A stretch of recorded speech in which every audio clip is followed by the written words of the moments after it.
कमल, उत्पल तथा मत्स्यों से परिपूर्ण पंपा सरोवर के पास पहुंचने पर वहां के रमणीय दृश्यों को देखकर राम को फिर सीता का स्मरण हो आया और वे पुनः विलाप करने लगे।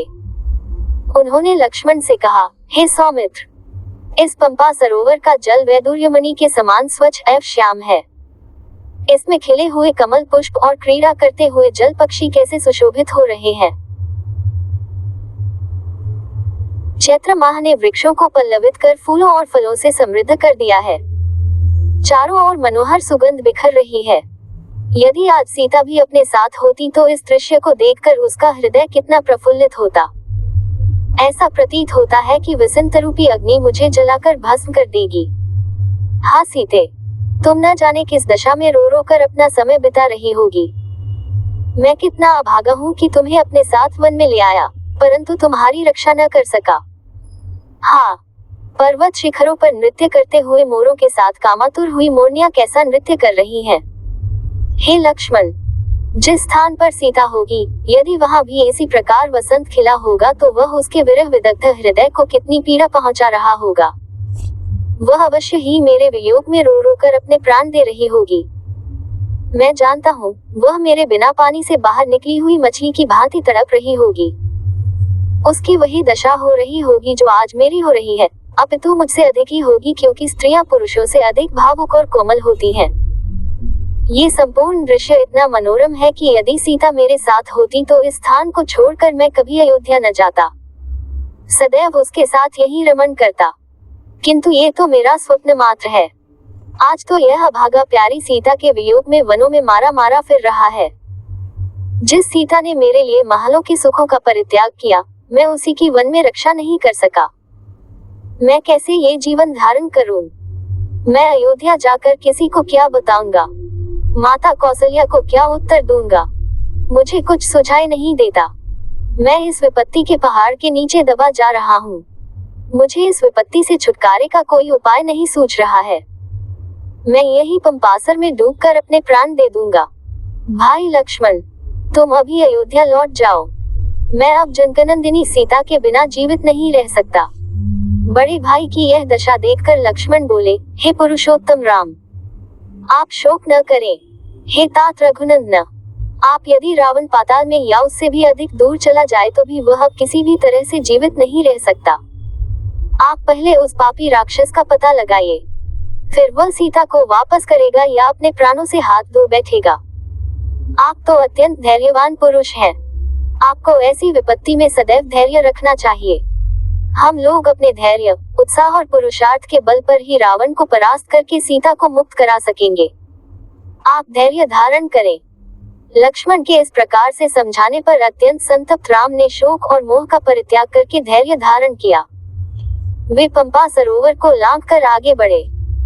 चलते चलते जब वे ऋषिमुख पर्वत के निकट पहुंचे तो अपने साथियों के साथ उस पर्वत पर विचरण करने वाले बलवान वानरराज सुग्रीव ने इन दोनों तेजस्वी युवकों को देखा।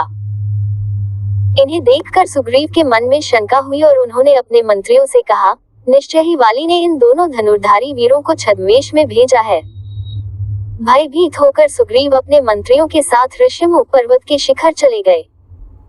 सुग्रीव को इस प्रकार चिंतित देखकर वाक्पटु हनुमान बोले, हे वानराधिपते, वाली तो शापवश यहाँ आ ही नहीं सकता, आप सहसा ऐसे चिंतित क्यों हो रहे हैं? हनुमान के प्रश्न को सुनकर सुग्रीव बोले, मुझे ऐसा प्रतीत होता है कि ये दोनों पुरुष वाली के भेजे हुए गुप्तचर हैं और तपस्वियों का भेष धारण करके हमारी खोज में आए हैं। हमें इनकी ओर से निश्चिंत नहीं होना चाहिए। हनुमान, तुम वेश बदलकर इनके पास जाओ और इनका संपूर्ण भेद ज्ञात करो। यदि मेरा संदेह ठीक हो तो शीघ्र इस विषय में कुछ करना। सुग्रीव का निर्देश पाकर हनुमान भिक्षु का भेष धारण कर राम लक्ष्मण के पास पहुंचे। उन दोनों को प्रणाम करके वे अत्यंत विनीत एवं मृदु वाणी में बोले, हे वीरों, आप दोनों सत्य पराक्रमी एवं देवताओं के समान प्रभावशाली जान पड़ते हैं। आप लोग इस वन्य प्रदेश में किस लिए आए हैं? आपके अंगों की कांति सुवर्ण के समान प्रकाशित हो रही है। आपकी विशाल भुजाओं और वीर वेश को देखकर ऐसा प्रतीत होता है कि आप इंद्र को भी परास्त करने की क्षमता रखते हैं, परंतु फिर भी आपका मुखमंडल कुम्हलाया हुआ है और आप ठंडी सांसें भर रहे हैं। इसका क्या कारण है? कृपया आप अपना परिचय दीजिए। आप इस प्रकार मौन क्यों हैं? यहाँ पर्वत पर वानर श्रेष्ठ सुग्रीव रहते हैं। उनके भाई वाली ने उन्हें घर से निकाल दिया है। वानर शिरोमणि सुग्रीव आप दोनों से मित्रता करना चाहते हैं। उन्हीं की आज्ञा से मैं आपका परिचय प्राप्त करने के लिए यहाँ आया हूँ। मैं वायु देवता का पुत्र हूँ और मेरा नाम हनुमान है। मैं भी वानर जाति का हूँ।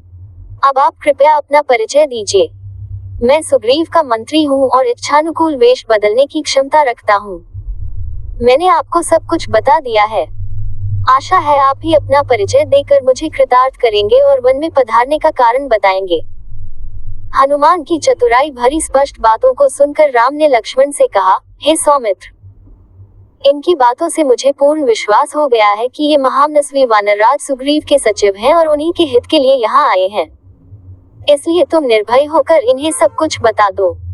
राम की आज्ञा पाकर लक्ष्मण हनुमान से बोले, हे वानर श्रेष्ठ, सुग्रीव के गुणों से हम परिचित हो चुके हैं। हम उन्हें ही खोजते हुए यहाँ तक आए हैं। आप सुग्रीव के कथनानुसार जब मैत्री की बात चला रहे हैं वह हमें स्वीकार है।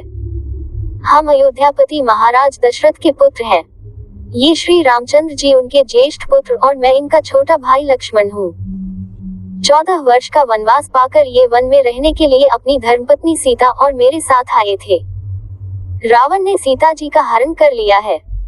इसी विचार से कि संभवतः वे हमारी सहायता कर सके, हम लोग महाराज सुग्रीव के पास आए हैं।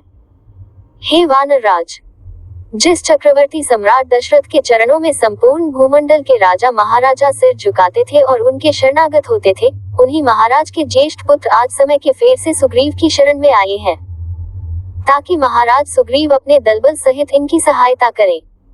इतना कहते हुए लक्ष्मण का कंठ अवरुद्ध हो गया।